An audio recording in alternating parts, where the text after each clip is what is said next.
Actually, a favorite one round here is there is, up in Rocky Mountain National Park, is a mountain called Mount Ypsilon.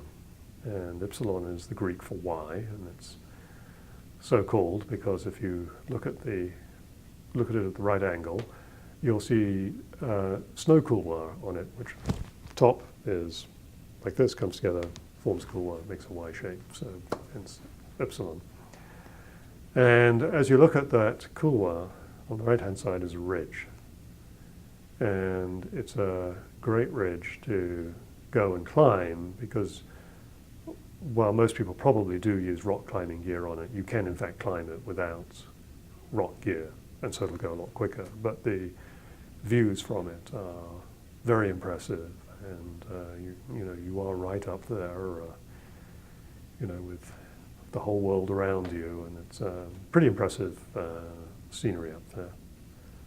And then, of course, they're out in the Himalaya and Nepal, Ama Dablam. That was an amazing climb, 1997 in winter, so December.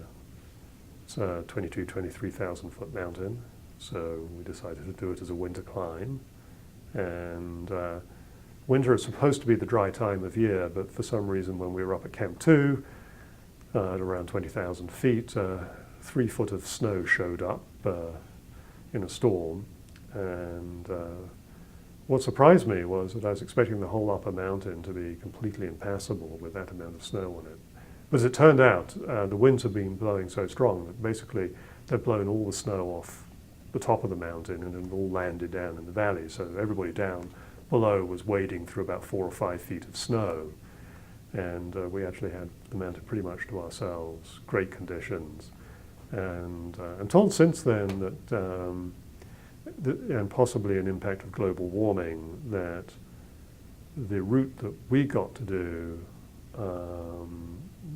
now no longer quite exists, that we got to do it on snow and ice, and now it's a lot more exposed rock that people are on.